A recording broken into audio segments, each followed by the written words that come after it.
the cut. Please do it. Camera sync. Thank you. An interesting weekend ahead for Dimitar Berbatov. Manchester United reportedly interested. Nobody's knowing what's going to happen in the future. Over my dead body, you won't leave Spurs. You grow impatient. Am I going to miss my moment? Dimitar's our next target for you, Mr. Levy. Well, made a bit for one player. Tottenham have reported them to the Premier League for tapping up Dimitar Berbatov. I didn't feel that we'd done anything that was untoward, really. Exhausting process. Mentally, it's not good for your mind. The time is ticking on the final day of this transfer window. Is Dimitar Berbatov going to Manchester United? Sir Alex is waiting for us. I'm starstruck. Then I find out that City are coming in with the offer. The noisy neighbours would have been absolutely the noisiest ever. And I'm like, no, just one club here, we go for United. Daniel, I think, didn't do himself any favours. And I took the phone and like, Daniel, please, we had a deal, I'm staying here, bam. A difficult move is finally only completed just 20 minutes before the deadline. Oh my God, it's done.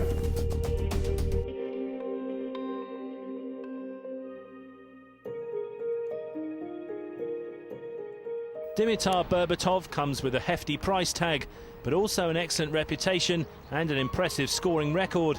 What can I say? From year to year, Tottenham got better and better, and I hope when I come here, next year we can play in Champions League. Let's take you back to your time in Germany. How difficult was that decision to leave there? I was so used with the city, with the fans, with the people, playing good football, great football. But part of life and development of an athlete is that at one point probably he's going to be thinking, is there more? So the moment I start to think about this was the moment then for me it was clear that at one point maybe I needed to make my next step. My family was married to German people. I played in Bayern Munich, so I followed all these clubs, and I knew that Berbatov was the most talented striker there. It was rumors here and there. My manager was trying to tell me from time to time. So the moment when my agent came in and said, now we have a very serious interest from Spurs, then I was like, all right. Martinho, the coach, is very good. He said, I know you, you can do well here. When you are at Spurs and you want a player like Berbatov, is it possible for a club like Spurs to get Berbatov? And he knew that I knew him. I said, you will be a revelation here in this league. I think over the phone it was maybe a short conversation, trying to tell me that I'm his guy for the number 9. He showed the desire that he wants to have me in Spurs. If you had a conversation with Daniel Levy 1 hour before he spoke to me, he wouldn't have promised him the world. He needed to be convinced. Meeting Martinho for the first time, that was also a very special moment for me. As I was walking through the corridors of White Hart Lane, going to his office to meet him, and I'm thinking to myself, what do I say now? How do I look? Do I look good? The coach, the boss.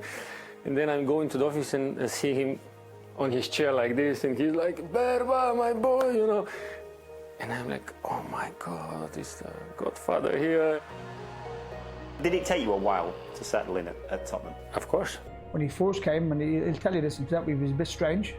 And I was always the lad that would meet people when he first came. And Berba was the one, trying to get him integrated with the group more. Berba was probably one of them players that you looked and thought the way he carried himself, he was pretty quiet, he had an arrogance, in a good way. I was more private, guarding my own space, getting into the Spurs dressing room, new people, new players, new friends to make, a new coach, everything, new country, everything new for me. So of course I needed to find my own way. Oh, it's absolutely brilliant! It's Berbatov! Their smooth operator has just measured the ball into the West Ham net. Berbatov! Oh, what about that? Berbatov is an artist, so gifted on his first touch, is so unbelievable. For me, football was about intelligence. You know how to move the ball on the right time, in the right moment, with the right speed. You will have advantage. A tough opponent. The combination he had with Robbie, one of the most potent in the Premier League. Berbatov away from Pogatetz. This is Robbie Keane. Berbatov and Keane combining brilliantly. The relationship with me and Berba was just incredible. It was very easy. You could see in training we had a connection straight away. Good players, they don't need to speak so much. They just understand by the way they move onto the pitch. There was no selfishness between us. The only thing he did was sell it with chicken. He had a fat percentage of 4%. And I said to him, you need a club like Spurs to start off. He could play for Spurs 2 or 3 years, be a star, you know, in the making, and then go to a top club. An interesting weekend ahead for Dimitar Berbatov, who could be lining up for Tottenham at Manchester United. The club reportedly interested in signing him long-term. But they may have a fight on their hands, with a Tottenham manager determined to hold on to his prized possession. I had an approach, and I said I'd rather die than sell Dimitar Berbatov. He said, boss, I can go to Man United. I said to Berbatov, over my dead body, you won't leave Spurs. Martin Jol actually said he would rather die than sell you. What did you make of that? It shows how good of a connection we had in our time with Spurs. Nobody's knowing what's going to happen in the future, you know? When you say nobody knows about what will happen in the future, do you mean the long-term future or the short-term future? It's the same. It's the same. Do you know what's going to happen tomorrow? My agent hears some rumors that United are following you. By the end of the first year in my Spurs, he comes in and he's like, I think there's something is going on with United. It's happening really fast now. You know, 5 years in Leverkusen, now 1 year in Spurs. Do I need to move again? But at the same time, it's Manchester United. When did the club decide that he was a suitable target? Well, Alex knew him and followed him a bit from Germany and Leverkusen, and Alex has good contacts, or had good contacts in Germany, so he knew exactly what was going on in that scene. I was telling myself, be careful and don't betray Martin Jol's trust. Man United for him was the limit. That was his dream. The Tottenham players gathered at the club's training ground in Chigwell this morning to say goodbye to Martin Jol. It was a sad day because when you have so good of a connection with your manager, it's difficult to let him go. But part of me left with him. I was lucky to have Berbatov there. 4 goals in the last game before the window shopping starts. There could hardly be a better way to display your wares. It's no wonder the rumours have started all over again. I've spoken to Daniel Levy and told him if a club which corresponds to Dimitar's class and ambition comes in with an offer which suits his current club in January, he would like to be allowed to go. Tottenham is the best club for him. We don't want to sell him. One day at the training pitch, he comes to me and he's like, Berba, what is going on? You leaving, you staying? And I'm like, I don't know, boss. Managers, agents, they're talking there. I'm just trying to do my best here. If you go, the beautiful football will go with you. And I'm like, watching him and like thinking to myself, do I hug him now? Are we crying together or something here? I'm happy at Tottenham in the moment, and I'm glad that all speculation it's over. You know, the transfer window is closed, and I can concentrate fully on my game because you have sometimes, you know, all these talks and rumors start to messing with your head. When you're a striker with big egos, you think you know everything. You think that because you're scoring goals, you're king of the world. Then you think you're entitled to everything pretty much. When an offer comes, you are like, I do whatever I want. But maybe you grow impatient sometimes and you're thinking, am I gonna miss my moment? What happens if the offer is withdrawn?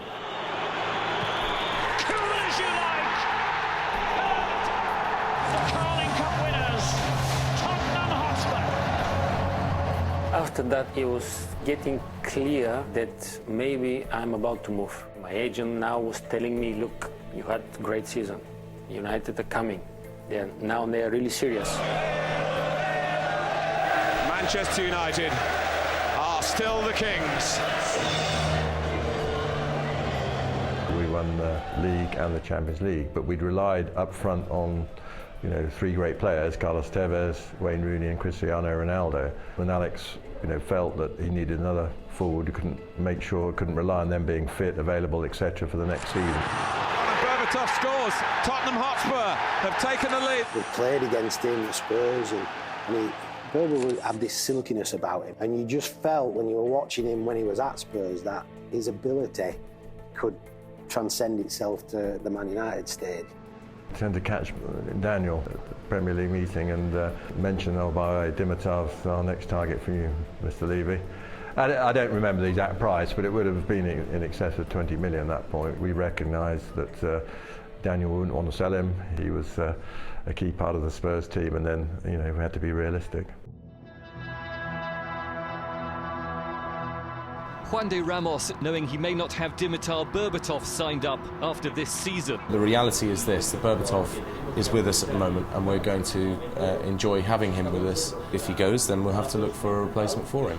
Coming from a small country, I knew that it was my moment to grab it. Otherwise, maybe another one was not going to come my way. Fantastic talent. I think in the club there was already rumours that Berbatov maybe it's coming. We know because Ferguson always give us the tips and asking also, guys, I'm going to take this player. What do you think? He always like to have your opinion. It was not under the radar or anything like that. It was played out in the headlines where everybody knew what was happening.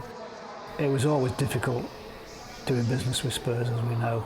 In my mind, it was straightforward. A team wants you, they come, they give the money that the other team wants for you, you sign the contract, there we go. Fortunately, that was not the case with me. Well, we've made a bid for one player, and obviously that would be enhances a great deal.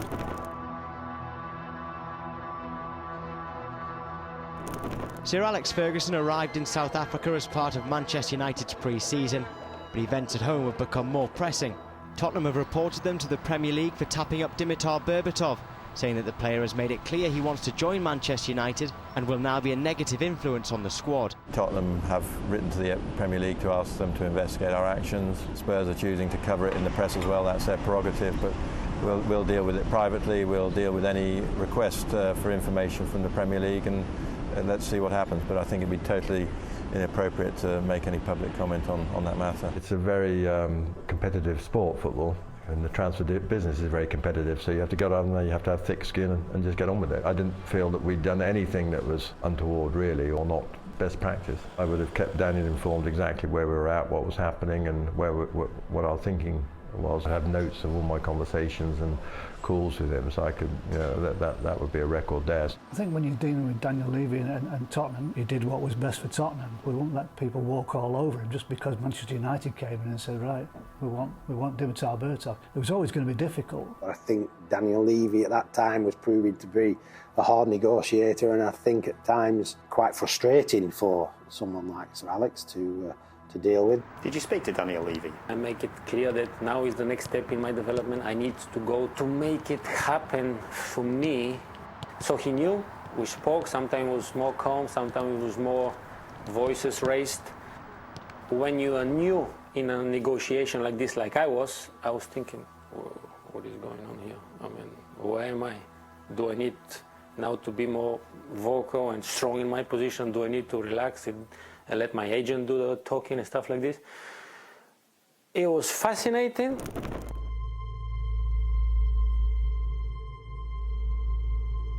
The future of Dimitar Berbatov again remains a centre of attention as the clock ticks down on a potential move to Manchester United. There's only a week to go and you start to concern yourself a bit, but I think we've got a good quality player here. We'd like to add, obviously. We just have to wait and see what happens with that. Did it affect him, all the speculation at the time? Was it pretty clear that he wanted to move? Yeah, I think it was clear that he wanted to go. He obviously thought, right, I've got an opportunity to go to Manchester United. I'm going to try and make this happen. Did you consider moving on to other targets? Not really. I think Dimitar had indicated that he clearly wanted to come to us. His agent Emil Danchev clearly said that we were his only target. I felt mixed emotion of everything.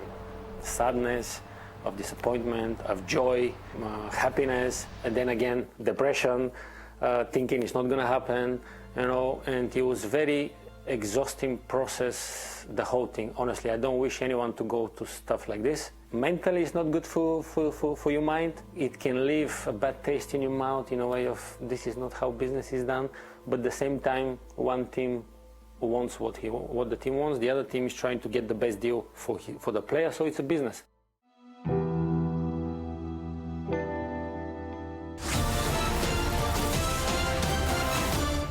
It is deadline day. The countdown to 11 o'clock tonight starts right here. We're ready. Are you?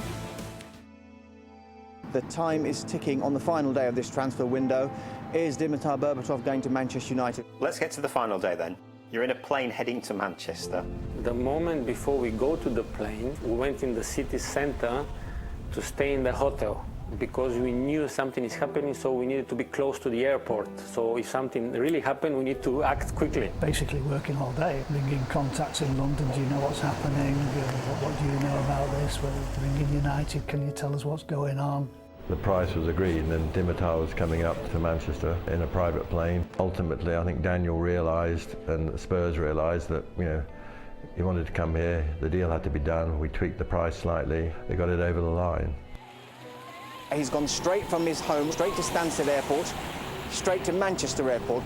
We're landing. Sir Alex is waiting for us. I'm starstruck. What is going on, Berbs? Sir Alex is here.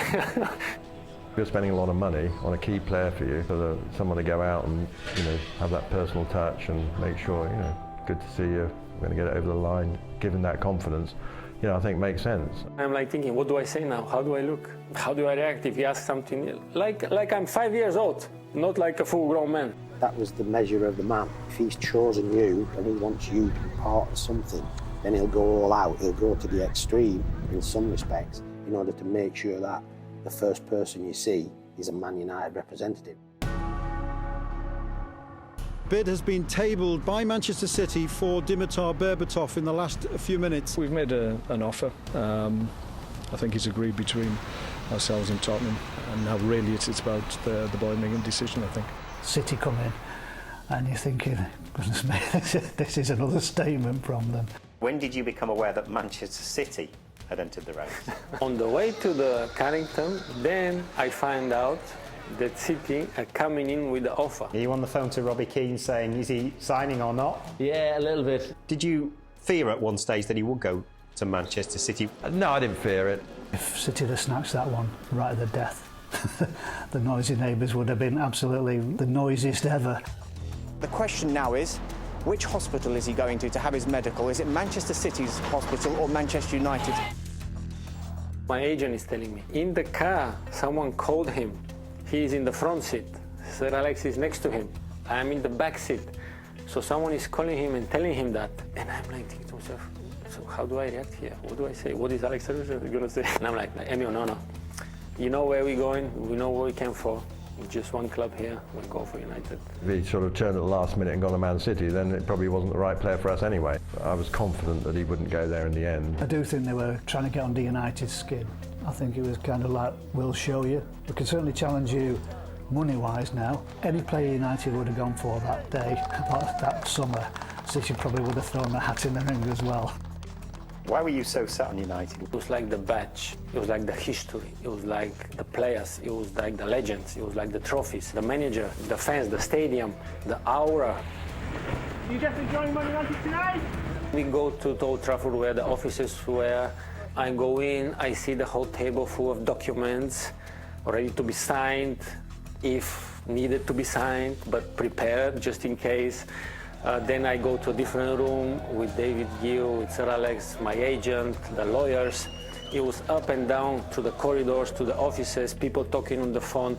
Daniel Levy calling on one line and say, come back right now, we're not letting you go. I can get frantic and sitting here calmly. I wouldn't like to sort of give you the impression that you don't have to lose your rag occasionally, you don't have to sort of push things or get on with your lawyers or make certain phone calls. But I think ultimately, if you're experienced in terms of what's required, you can get it done. My agent is trying to convince him, no, we already had a deal. Then I took the phone and like, Daniel, please, we had a deal, I'm staying here, bam.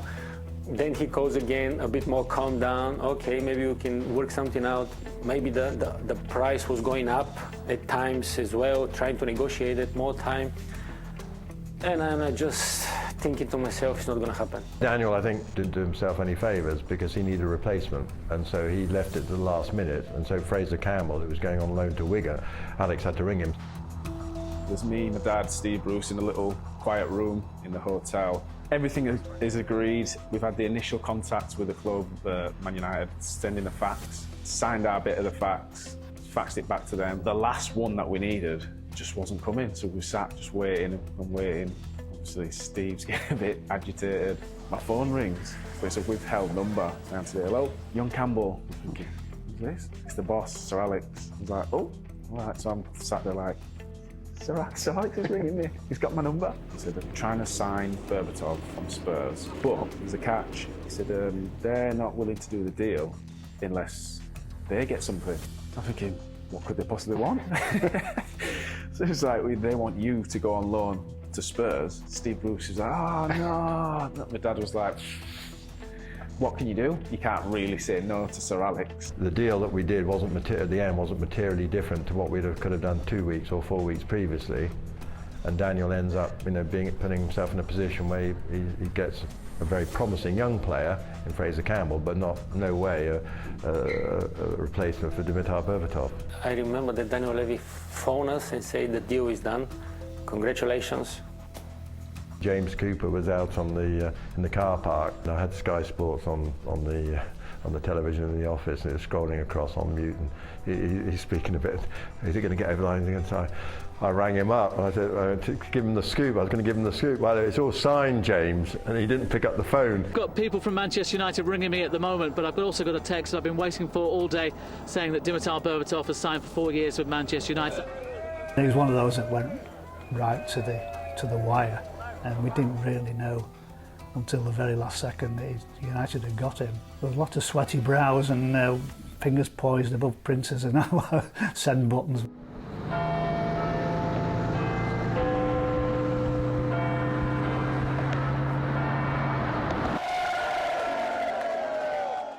A difficult move for player and buyer and seller took all summer and was finally only completed just 20 minutes before the deadline. A chaotic transfer ending in chaotic scenes at Old Trafford well after midnight. I was so tired that I was sitting there and I don't know what to do. Do I smile? Am I sad? I have no power left in me to do anything, but I felt that satisfaction of, oh my God, it's done. It's done. Manchester United's new number 9 will pull on the shirt for the first time against Liverpool. His move to Old Trafford, a dream move. It's the red shirt, it's the glory that when you say Manchester United, people start thinking the players that come through, the titles Manchester United won. I think that Dimitar gets up a notch in terms of his experience and composure he brings to the team, and also his physical presence is something we've not had for a long time. After that realization comes the other one. All right, what now? I need to go to the dressing room, training ground, and face, Giggsy, Scholes, Ronaldo, Rooney, Vidic, all these players, all these winners. I'm really loud in the dressing room, and he come in the morning and he was like, come on, Patrice, it's early morning, can you quiet a little bit? And I look at him and say, who are you? Which team did you play before? He started to be really upset with me, and I was on his case every day, and we made after a great friendship. I think he was a quiet character. He was very much on his own, to be fair. Incredible technical player. We really had to urge him to go into the box, Berbatov, because he needed to score goals for us. I think he was a player that actually changed his way of playing before came, and after a few years of playing for United, his idea always was, I would like to set up the goals, I like to play nice football, but I think after 6 months, 1 year, he realized he has to score goals if you want to play for Man United. Without he had a touch of arrogance, but on the pitch, probably not understated, but in the training ground, that's where you saw his work. I'm getting into an environment full of winners. Now I want to become a winner, so I need to follow the process. But I need to stand for myself. If someone provokes me, I need to be ready to show that I'm ready to be here. I had a great conversation with him once in training. He said, man, can you make those players understand, what I want? I says, do you like music? He said, yeah, I love music. He said, what's your favorite instrument? He says, piano. Let's assume you're the best piano player in the world. See those players there? They're the best orchestra in the world. They've played together for years and years. So you know what? They've got a very, very good conductor. His name is Sir Alex Ferguson. You can do two things. Wanting the orchestra to play your tempo and your style, or could you maybe play a little bit more to go with the orchestra? And you would bring everybody's level up. I always said to him, he says, Berber, you're not a player, you're not a football player, you're an artist. Great signing. You ask to Sir Alex Ferguson, who are the most talented and class player? He will say Eric Cantona and Berbatov. It's Berbatov! It's brilliant! He He won 2 Premier League titles with us. He was a very important player for only won the Golden Boot in 10-11. He left a very favourable impression as the first Bulgarian to win the Premier League. Since I was a little boy, imagining that I'm lifting trophy back home in Bulgaria, to actually doing it in the Premier League, football is my life, but my journey made me proud of what I achieved.